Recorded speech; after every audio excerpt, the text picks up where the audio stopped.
Yang saya hormati Bapak Ibu guru hebat semuanya. Baik, terima kasih Bapak Ibu semuanya. Hari ini saya akan berbagi di praktik, yaitu menyebarkan pemahaman dan penerapan budaya positif sebagai tugas saya dalam pendidikan guru penggerak, yaitu modul 1.4. Perkenalkan, saya Fitri Juniati, calon guru penggerak angkatan 11 Kabupaten Belu. Baik Bapak Ibu, karena kita memulainya dengan siang, apakah Bapak Ibu semangat untuk mengikuti kegiatan ini? Semangat. Bagus. Kalau saya bilang Wira Sakti, luar biasa, bisa jawab seperti itu? Iya. Oke, kita coba. Wira Sakti, luar biasa. Oke, terima kasih. Ternyata Bapak Ibu, Bapak Kepala sangat semangat hari ini. Baik Bapak Ibu, di sini saya akan menyebarkan pemahaman dan penerapan tentang disiplin positif. Bapak Ibu, saya ingin bertanya, kalau Bapak Ibu guru mendengar kata budaya positif, apa yang terlintas di benak Bapak Ibu? Kira-kira apa? Ada yang tahu? Ya, Ibu silakan. Kebiasaan yang baik. Kebiasaan yang baik, bagus. Masih ada lagi? Kalau mendengar, ya Ibu Erna? Tertib, ya. Bapak? Perilaku yang positif. Ada lagi? Baik, semua jawaban tadi benar. Budaya positif itu baik itu kebiasaan positif, kebiasaan baik, perilaku yang baik, ataupun disiplin, semua termasuk budaya positif.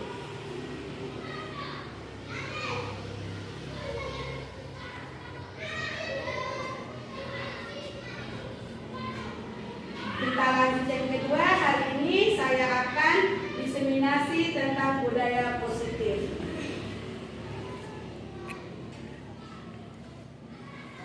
Konsep inti budaya positif yang saya pelajari di modul 1.4, yaitu yang pertama, perubahan paradigma belajar, kedua, disiplin positif, yang ketiga, nilai-nilai kebajikan, yang keempat, kebutuhan dasar manusia, yang kelima, motivasi perilaku manusia, yang keenam, posisi kontrol, yang ketujuh, keyakinan kelas, dan kedelapan, segitiga restitusi. Kita akan lanjut. Baik, di sini ada pembelajaran dengan paradigma baru. Kalau Bapak Ibu mendengar kata pembelajaran dengan paradigma baru, kira-kira menurut Bapak dan Ibu seperti apa pembelajarannya? Pandangan baru. Iya, pandangan baru yang kita terapkan di kelas seperti apa? Pembelajaran yang seperti apa? Membuat keyakinan kelas. Ya, ada lagi yang lain? Baik, pembelajaran itu kita ada dua. Pembelajaran yang berpusat pada peserta didik dan pembelajaran yang berpusat pada guru. Kira-kira di sekolah kita di SD Wira Sakti kita sudah menerapkan pembelajaran yang seperti apa? Berpusat pada siswa atau berpusat pada murid? Bagus, ternyata kita sudah maju selangkah lebih ke depan daripada yang lain. Semoga kita terus meningkatkan pembelajaran yang berpusat pada murid atau yang disebut dengan berdiferensiasi. Apa tujuan yang membuat kita melaksanakan pembelajaran yang berpusat pada murid? Kita tujuannya untuk apa? Bagaimana? Supaya semua kebutuhan anak, bagian belajarnya gampang, belajar dan cepat, semuanya bisa terpenuhi. Ya, bagus sekali. Kita melakukan pembelajaran berdiferensiasi tujuannya supaya kita bisa memenuhi semua kebutuhan siswa atau murid kita. Dalam berpihak pada murid, tujuannya bahwa guru itu menuntun murid baik berdasarkan kodrat alam maupun kodrat zaman yang dimiliki. Tujuannya untuk mencapai profil pelajar Pancasila. Di sini ada 6 dimensi profil pelajar Pancasila. Yang pertama ada yang tahu? Beriman dan bertakwa kepada Tuhan Yang Maha Esa. Itu kita harus menanamkan nilai-nilai keimanan, ketakwaan kepada siswa dengan cara kita melakukan berdoa sebelum dan sesudah melakukan pembelajaran, membiasakan pembinaan rohani, mengingatkan anak untuk selalu beribadah ataupun pergi ke gereja. Yang kedua, berkebinekaan global. Berkebinekaan global kita juga menanamkan nilai-nilai kebudayaan kepada anak, baik kebiasaan positif maupun budaya-budaya lokal yang ada. Yang ketiga, bergotong royong. Bapak Ibu, bergotong royong tidak hanya kita membersihkan kelas ataupun lingkungan sekolah, tetapi bergotong royong di sini kita melakukan kolaborasi. Baik itu murid dengan murid bekerja sama dalam menyelesaikan proyek ataupun tugas kelompok, maupun Bapak Ibu guru dalam merancang sebuah pembelajaran, media pembelajaran ataupun modul ajar. Itu yang kita lakukan dengan bergotong royong. Yang keempat, kreatif. Kita harus menjadi guru yang kreatif, menggunakan media-media yang sesuai dengan kebutuhan murid, karena anak di zaman sekarang mereka ahli dalam IT. Selain itu kita juga harus berpikir bernalar kritis. Kita mengajarkan kepada anak-anak walaupun menggunakan media sosial atau menggunakan internet, mereka harus berbijak dalam menggunakan media sosial tersebut. Jangan hanya melihat hal-hal yang tidak baik, tetapi kita harus mengingatkan untuk terus belajar menggunakan IT tersebut. Yang terakhir, mandiri. Di sini selain kita menuntun dan membimbing anak untuk belajar lebih bagus, anak juga diharapkan bisa belajar mandiri. Apa-apa yang dilakukan, pembiasaan positif yang dilakukan di sekolah tidak hanya diterapkan sampai di sekolah saja, tetapi mereka dapat menerapkan di rumahnya sendiri. Oke, kita lanjut.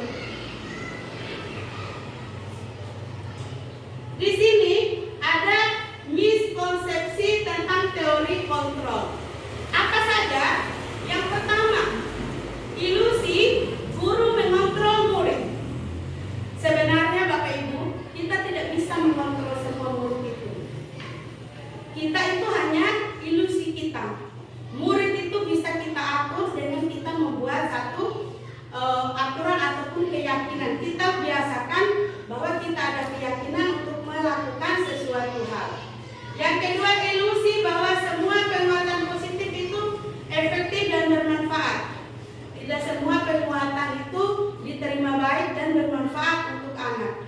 Yang ketiga, ilusi bahwa orang dewasa berhak memaksa. Kita tahu Bapak Ibu tidak ada yang bisa kita paksakan kepada anak-anak. Kita bisa mengarahkan, menuntun untuk lebih baik, tetapi untuk pemaksaan anak bisa terima, tetapi dia tidak terima dengan ikhlas. Contoh, kita bilang anak-anak semua harus sekolah jam 7 pagi. Saat ibu mengawasi atau mengontrol, dia akan datang jam 7 pagi.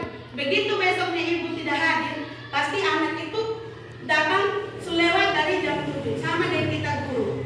Pak Kepala menyampaikan, Bapak Ibu guru datang 7 kurang 15 sore di sekolah. Saat Bapak Kepala ada semua disiplin atau tepat waktu. Tetapi Bapak Kepala lengah sedikit, kita sudah datang di jam 9 pagi. Yang berikut, membuat rasa bersalah mampu menguatkan karakter. Bapak Ibu, tidak semua hal yang kita tangani ataupun yang kita selesaikan masalah anak dengan memberikan pernyataan bahwa dia bersalah. Bahwa kalau rasa bersalah dia akan menguatkan karakter, itu tidak.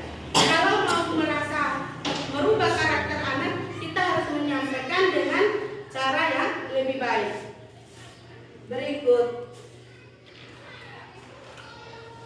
Di sini mengubah paradigma stimulus respon ke pendekatan teori kontrol. Stimulus respon yang pertama realitas. Kepada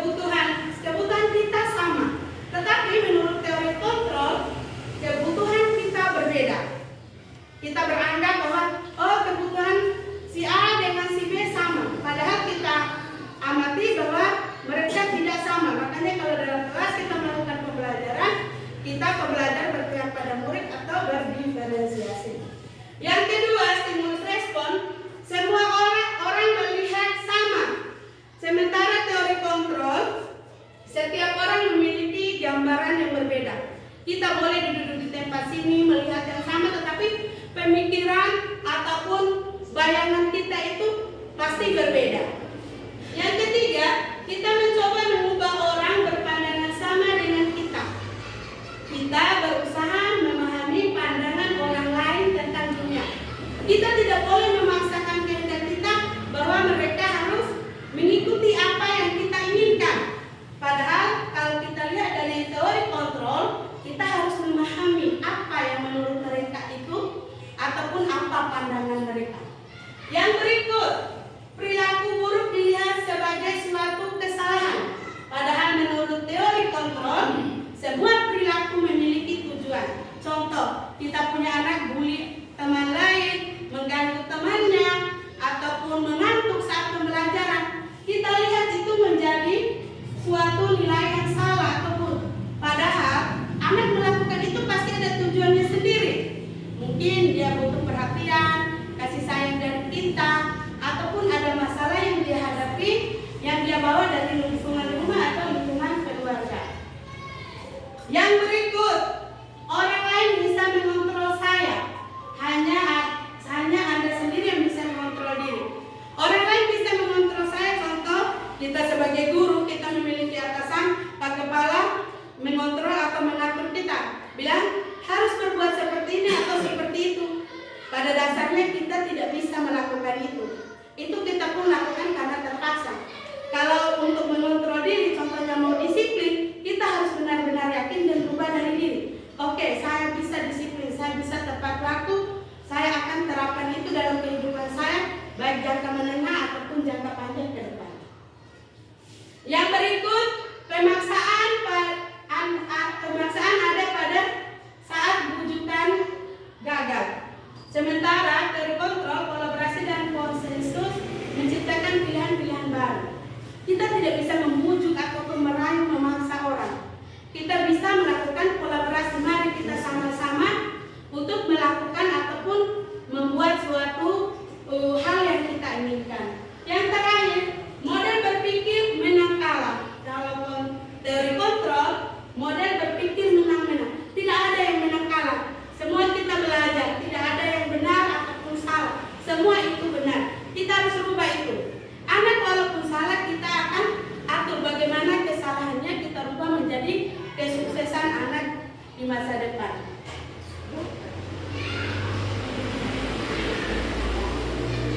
Yang berikut, disiplin positif. Kalau Bapak Ibu mendengar kata disiplin positif, apa yang terbesit di benak Bapak Ibu? Disiplin positif. Ada yang tahu? Disiplin positif. Apa sih yang terbenak di dalam benaknya Ibu kalau mendengar kata disiplin positif? Ya Bapak. Disiplin positif artinya segala sesuatu yang berasal dari dalam mengaiti apa yang dia kerjakan. Ya, Ibu Ensi. Disiplin positif hal-hal yang baik yang harus dilakukan di tempat. Oke, baik. Terima kasih, pendapatnya luar biasa. Disiplin berasal dari kata disiplin yang berarti belajar. Disiplin mengacu pada disiplin diri yang memiliki tanggung jawab terhadap apa yang akan dilakukan berdasarkan nilai-nilai yang diyakini. Disiplin positif merupakan salah satu cara penerapan disiplin yang bertujuan untuk menumbuhkan kesadaran serta memberdayakan peserta didik tanpa imbalan penghargaan ataupun ancaman atau hukuman. Kita terapkan disiplin bisa saja dengan cara membuat keyakinan kelas untuk mendisiplinkan anak-anak kita di dalam kelas.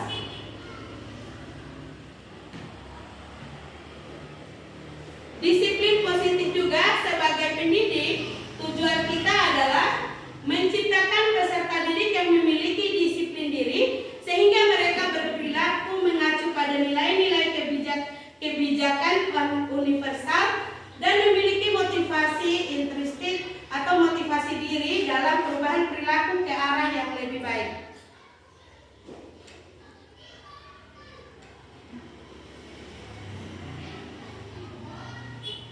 Nilai-nilai kebajikan universal. Nilai yang disepakati bersama lepas dari suku, bangsa, agama, bahasa maupun latar belakangnya. Profil pelajar Pancasila. Di sini kita tahu ada 6 dimensi, yaitu beriman dan bertakwa kepada Tuhan Yang Maha Esa, berakhlak dan berakhlak mulia, 2 berkebinekaan global, 3 gotong royong, 4 mandiri, 5 kreatif, dan terakhir bernada kritis. Terus program dari PYP yaitu pertama toleransi, ras, hormat, terus integritas, mandiri, menghargai, antusias, simpati, ketahuan, kreativitas, kerjasama, percaya diri, dan kemitraan. Sementara keterampilan hidup dapat dipercaya, lurus hati, pendengar yang aktif, tidak merendahkan orang lain, memberikan yang terbaik dari diri kita.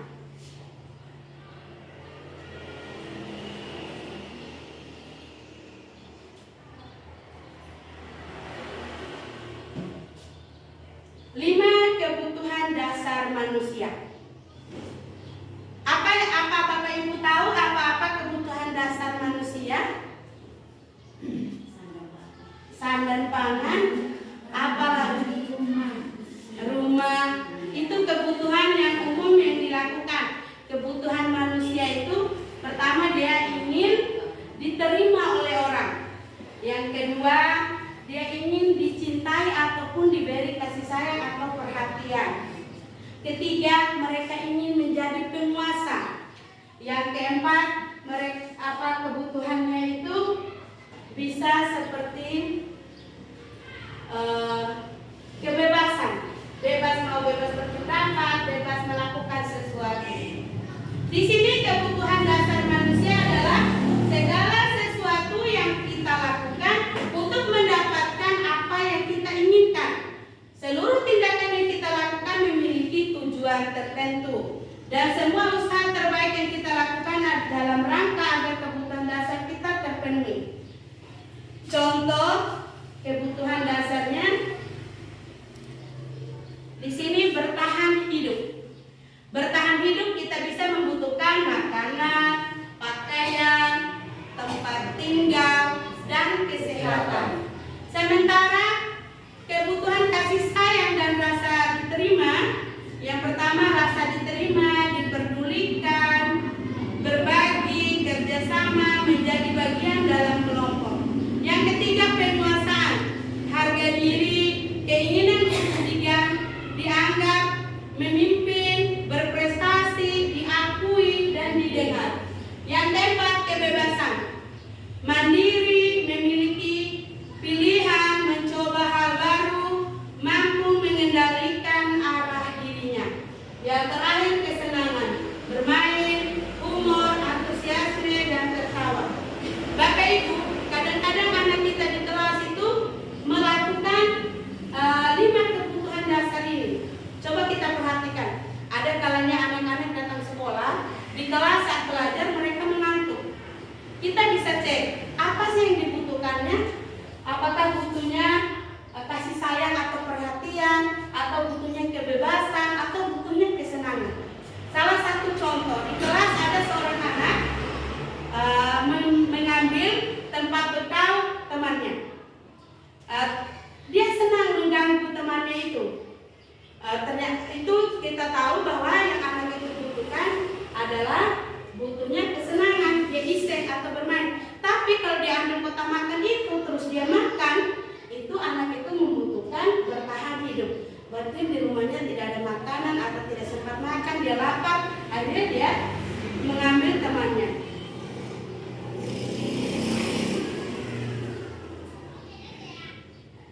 Berikut motivasi perilaku manusia. Motivasi ekstrinsik, motivasi untuk menghindari ketidaknyamanan atau hukuman, untuk mendapatkan imbalan atau penghargaan dari orang lain. Motivasi seperti ini, kalau anak-anak melakukan perbuatan salah, terus kita panggil, mereka sadar, itu sadar hanya karena untuk menghindari hukuman ataupun ketidaknyamanan. Tetapi kalau kita menerapkan merubah dirinya dari dalam diri. Terus untuk mendapatkan imbalan atau penghargaan, ada anak itu saat kita belajar kita suruh jawab, mereka mau menjawab pertanyaan kita dengan harapan ibu guru akan memberikan pujian ataupun akan memberikan hadiah ataupun akan memberikan penghargaan. Padahal kita ajar mereka supaya mereka lebih tahu, bisa melakukan sesuatu hal. Itu juga kita harus perhatikan. Motivasi intrinsik untuk menjadi orang yang mereka inginkan dan menghargai diri sendiri dengan nilai-nilai yang mereka percaya. Ini yang harus kita tanamkan ke anak. Motivasi intrinsik atau motivasi diri. Mereka memiliki motivasi dari diri. Oke, saya pergi belajar, saya akan mendengarkan apa yang Bapak Ibu guru sampaikan, saya akan menyimak pelajaran yang Bapak Ibu guru sampaikan, dan saya akan tanamkan di dalam kehidupan saya. Itu motivasi dari diri, bukan karena menghindari hukuman ataupun untuk mendapatkan penghargaan.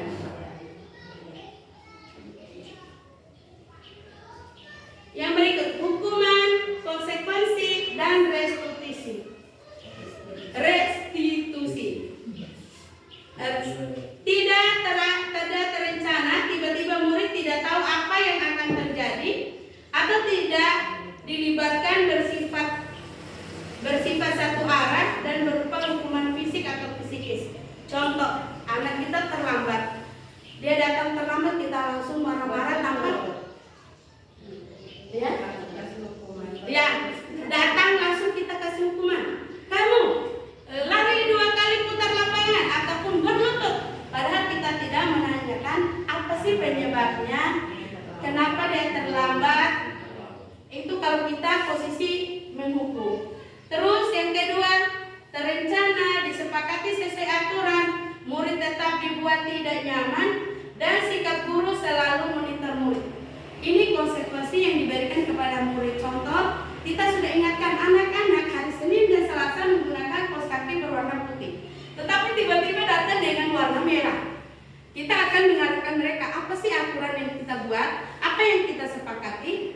Di saat dia sudah tahu bahwa kita wajib memakai wajib memakai kaos kaki putih, terus dia langgar, dia akan menerima hukuman ataupun konsekuensi yang dilakukan. Dia tidak menyakitkan, tetapi dia akan merasa bersalah kalau melakukan itu.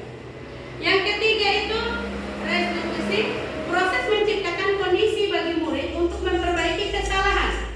Proses kolaborasi yang mengajarkan murid untuk mencari tahu solusi sendiri. Di sini kita kalau anak-anak kita melakukan kesalahan, kita harus posisikan diri kita sebagai manajer dan melakukan restitusi. Kita memanggil anak, tanya apa penyebabnya, cari tahu masalahnya. Kita melakukan memvalidasi tindakan yang dia lakukan salah, apa yang menyebabkan, cari tahu, dan menanyakan anak bagaimana mau merubah sikapnya. Dengan begitu, kita membuat anak pun kesalahan menjadi kesuksesan. Berikut 5 posisi kontrol guru.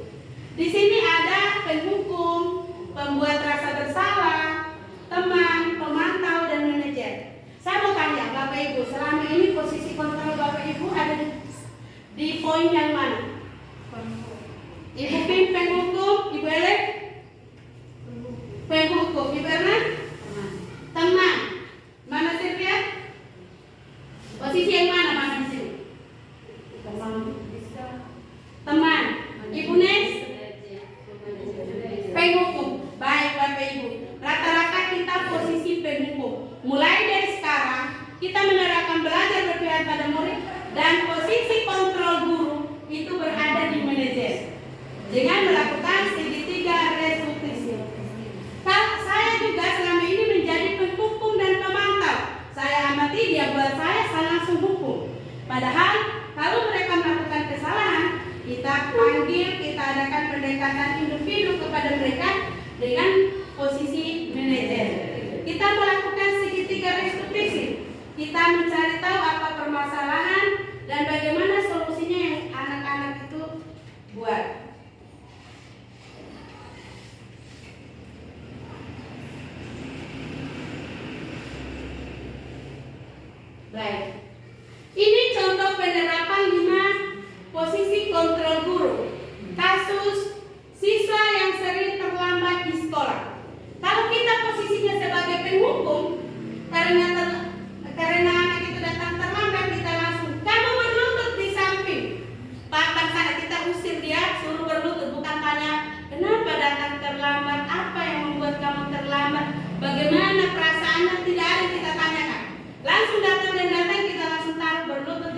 lawan sana.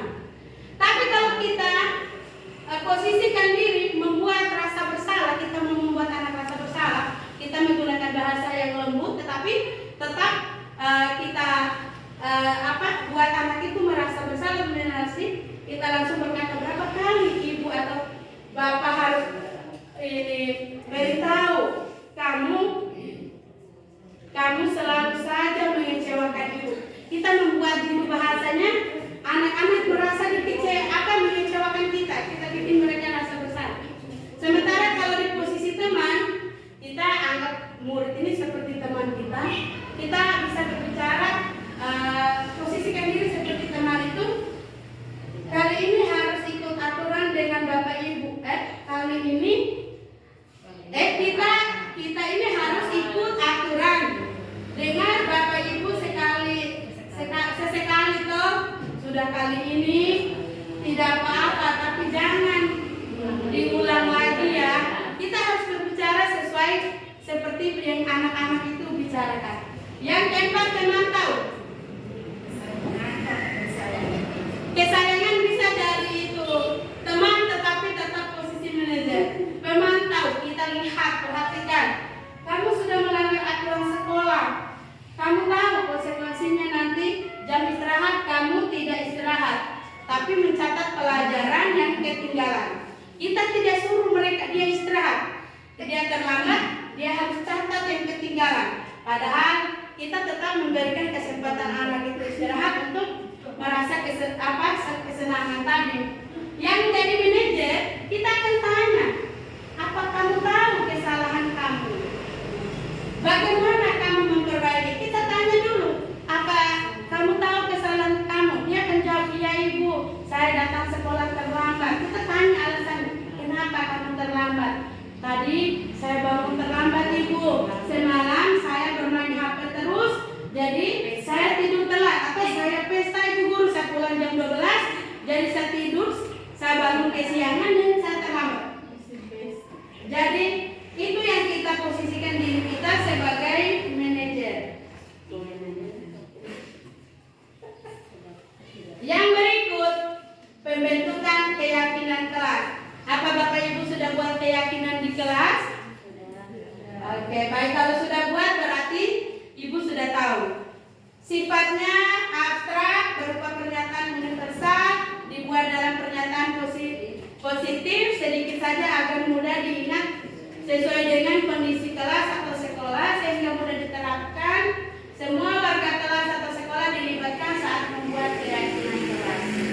Itu keyakinan kelas, Ibu Bapak sudah pahami. Nah, di posisi kita sebagai manajer tadi, posisi kontrol guru sebagai manajer, kita harus menerapkan segitiga restitusi. Di sini yang pertama, kita melakukan dialog yang dijalankan oleh guru agar dapat menghasilkan murid yang mandiri dan bertanggung jawab. Yang pertama, kita akan menanyakan dulu, menstabilkan identitasnya. Dia datang-datang jangan langsung marah, panggil dulu, kasih duduk tenang, baru tanya, apa anak tahu kenapa ibu memanggil anak ke sini atau menghadap atau nama siapa? Dia bilang tahu. Apa yang kamu lakukan sehingga ibu berbalik? Kita menstabilkan identitas. Yang kedua, kita memvalidasi tindakan kesalahannya. Di sini baru kita tanya, apa sih yang kamu buat sehingga misalnya membuat temannya menangis? Apa yang kamu lakukan sehingga temanmu Anggi menangis? Kita melakukan seperti itu. Dan terakhirnya kita menanyakan keyakinan apa sih yang dia langgar. Mungkin dia tidak menghormati, tidak menghargai teman, ataupun membuli teman. Itu yang kita tanyakan. Dan terakhir kita akan memberikan solusi kapan dia akan berubah, menerapkan aksi nyata yang diyakininya. Yang berikut, menstabilkan identitas. Dari 3 bagian restitusi, yang pertama menstabilkan identitas berdasarkan prinsip membuat kesalahan adalah bagian dari proses belajar. Kita ubah kesalahannya menjadi kesuksesan. Ini kita dengan kata-kata berbuat salah itu wajar, yang sempurna. Bapak Ibu guru juga pernah melakukan kesalahan. Awal-awal kita berbicara dengan seperti itu. Jangan datang-datang. Tadi kamu ganggu dia kan? Langsung kita tempelin. Itulah yang salah. Yang kedua, memvalidasi tindakan yang salah berdasarkan prinsip perilaku berupaya memenuhi suatu kebutuhan tertentu dan setiap tindakan pasti ada salahnya. Kita tanya, kamu pasti punya alasan mengapa melakukan hal itu. Padahal kamu bisa melakukan yang lebih buruk dari ini ya. Kamu patut bangga karena telah melindungi sesuatu yang penting buat kamu. Dia buat sesuatu ada alasannya, tapi kita harus puji dia. Walaupun dia hanya tempelin 1 kali, bisa saja dia tempelin 5 kali dan anak itu bonyok. Jadi kita harus memberikan apresiasi di dia karena dia tidak berbuat terlalu jauh. Yang berikut,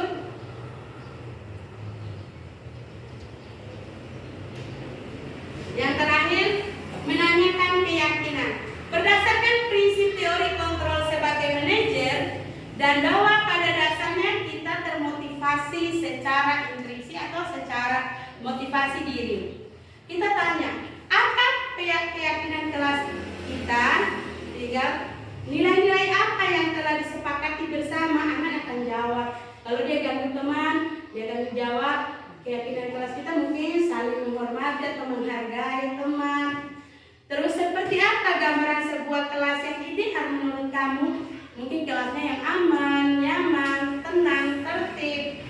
Terus kamu ingin menjadi orang seperti apa? Sekarang anak-anak menginspirasi menjadi seorang seperti Nono. Kita punya anak yang terkenal NTT itu Nono yang pintar matematika itu. Terus kamu bersedia memperbaiki masalah ini? Dia akan bersedia. Kita tanyakan kapan? Pasti mereka mulai dari sekarang. Bapak Ibu, dari yang saya sampaikan tadi, mulai dari disiplin positif, terus posisi kontrol guru, 5 kebutuhan dasar manusia, terus segitiga restitusi, apa yang masih belum jelas atau apa yang mau Bapak Ibu tanyakan?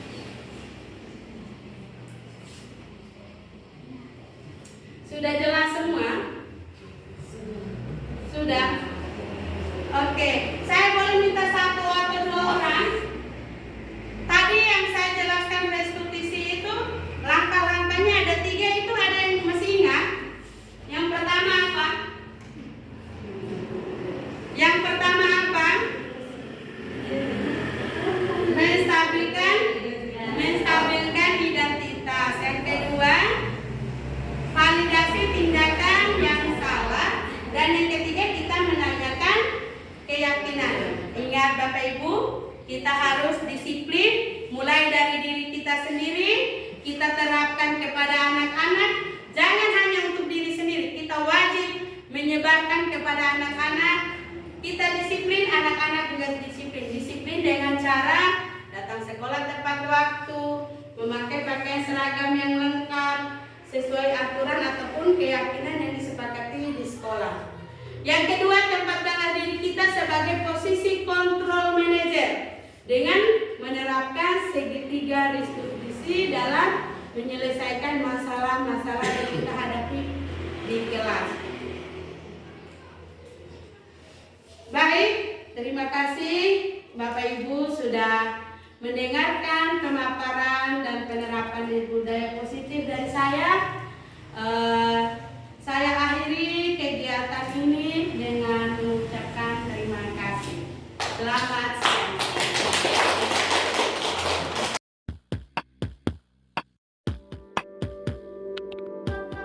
Selamat siang anak-anakku semuanya. Selamat siang Ibu. Bagaimana kabarnya hari ini? Luar biasa. Oke, bagus sekali. Anak-anak, hari ini kita akan membuat yang namanya keyakinan kelas. Apa anak-anak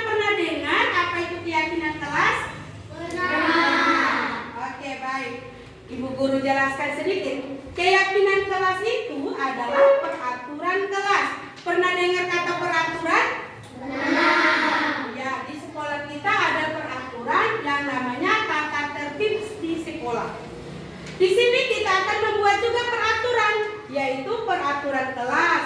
Tetapi kita buat dalam bentuk keyakinan. Kenapa kita buat dalam bentuk keyakinan? Karena dengan kita meyakini suatu hal, kita akan melakukan dengan penuh tanggung jawab dan menerapkan nilai-nilai yang kita yakini. Contoh, kita harus saling menghormati, saling menghargai, berlaku jujur, membuang sampah pada tempatnya, disiplin. Itu adalah contoh keyakinan. Keyakinan itu kita buat antara kesepakatan wali kelas atau ibu guru dengan anak-anak atau siswa dengan guru mata pelajaran.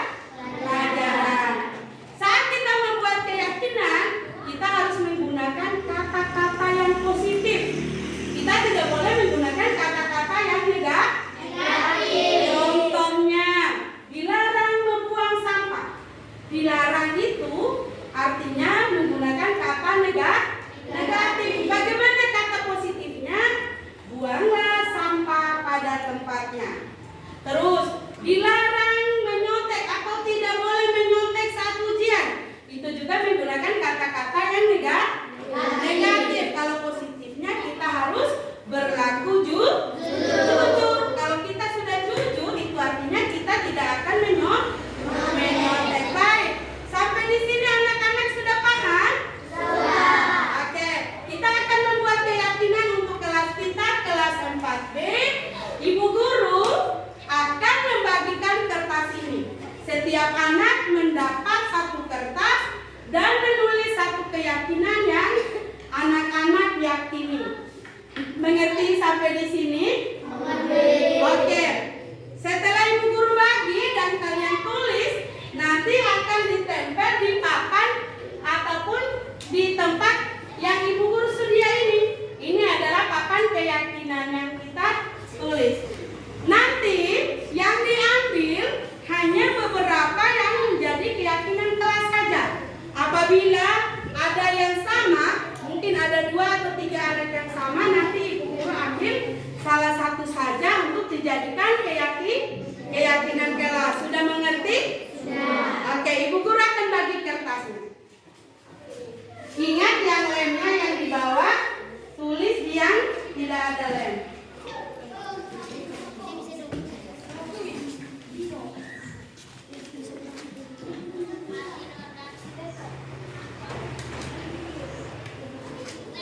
Yang sudah terima kertas, silakan menulis keyakinan yang ingin diterapkan di kelas kita.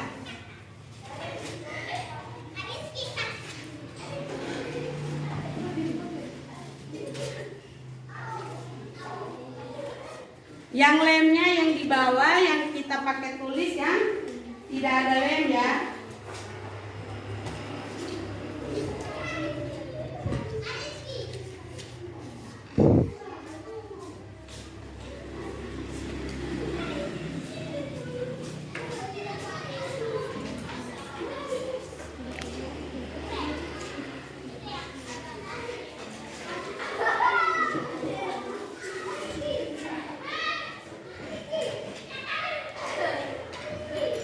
Selesai menulis, anak-anak diminta untuk menempelkan hasil tulisannya di sini.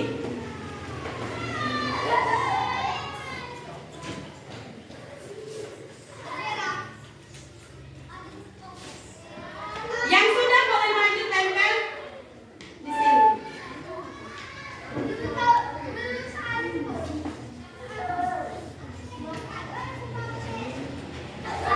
Oke, silakan duduk kembali. Lanjut terus.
sudah banyak, cepat.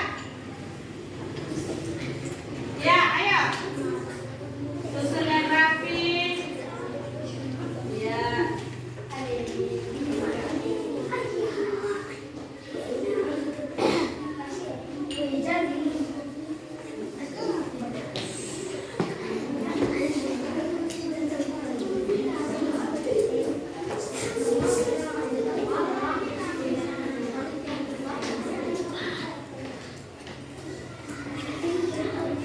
Semua sudah?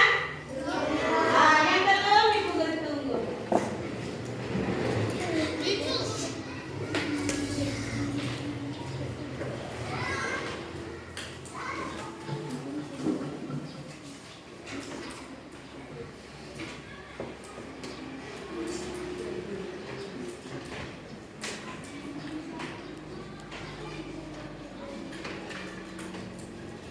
Mari sudah, tempel sudah. Sudah selesai?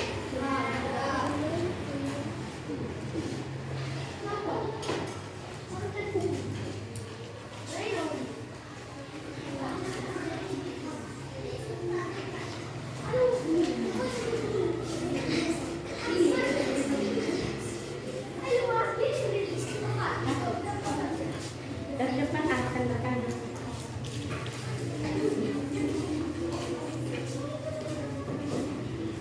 Oke, baik, semua sudah?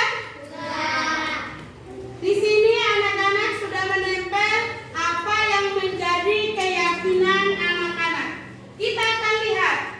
Kalau ada yang sama, Ibu Guru hanya memilih satu. Di sini ada anti-bullying, literasi, hadir tepat waktu. Ini anti-bullying,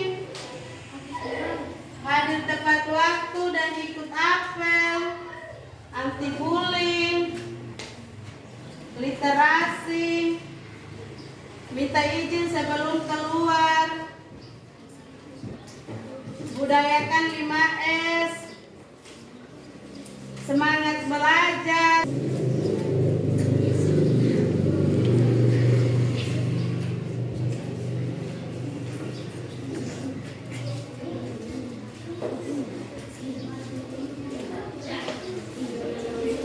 Baik, setelah Ibu Guru lihat, ternyata yang anak-anak tulis ada 7 yang menjadi keyakinan. Yang pertama, anti-bullying. Yang kedua, literasi sebelum pembelajaran. Yang ketiga, hadir tepat waktu untuk mengikuti apel pagi. Yang keempat, hadir tepat waktu. Ini hampir sama. Yang berikut, meminta izin kalau keluar kelas, budayakan 5S, dan semangat belajar. Kita urutkan ini. Pertama, kita hadir tepat waktu untuk mengikuti literasi, semangat belajar, minta izin, hadir tepat waktunya sama. Anti-bullying terakhir. Ternyata yang menjadi keyakinan kelas kita ada 6.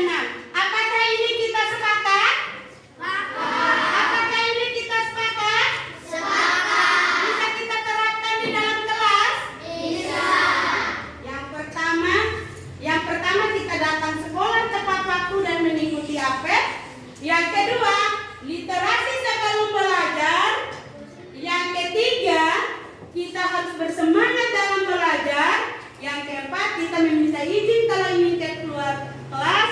Yang kelima, budayakan 5S. Tahu 5S? Senyum, sapa, salam, sopan, dan santun. Dan yang terakhir, anti-bullying. Kita tidak mengejek ataupun mengganggu teman. Oke anak-anak, sekian pemilihan ataupun penentuan keyakinan kelas kita. Tapi sebelum mengakhiri itu, Ibu Guru minta anak-anak untuk maju tanda tangan di bawah sini.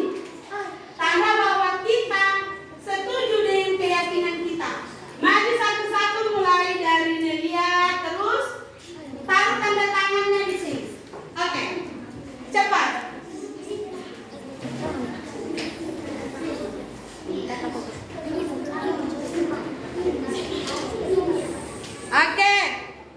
Tanda tangan sebagai bukti bahwa kita meyakini keyakinan kelas dan kita laksanakan dengan penuh tanggung jawab.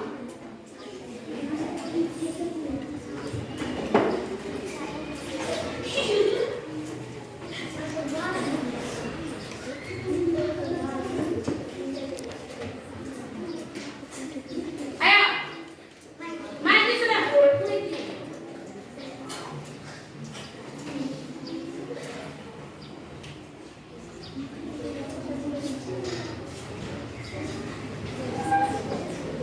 Diikuti, habis itu Siki.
dengan sungguh-sungguh dan penuh tanggung jawab. Siapa yang melanggar keyakinan kelas kita, dia akan mendapatkan konsekuensinya.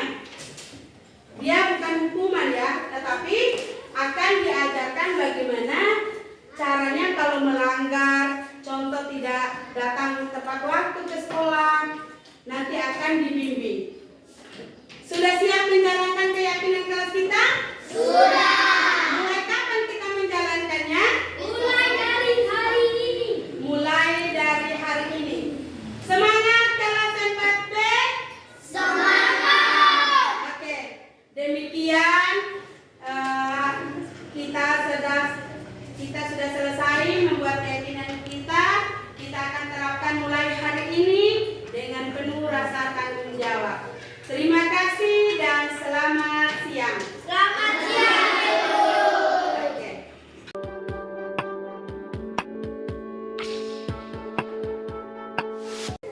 Selamat siang, perkenalkan nama saya Ibu, saya dari kelas 4B. Siang, perkenalkan nama saya Michael dari kelas 4B. Perkenalkan saya Rizka dari kelas 4B. Perkenalkan saya Gino dari kelas 4B. Selamat siang, perkenalkan saya Julia, saya dari kelas 4B.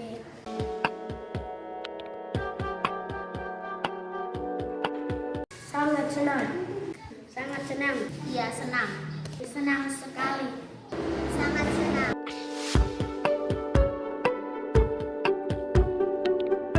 Sangat sangat penting. Iya, sangat penting. Sangat penting.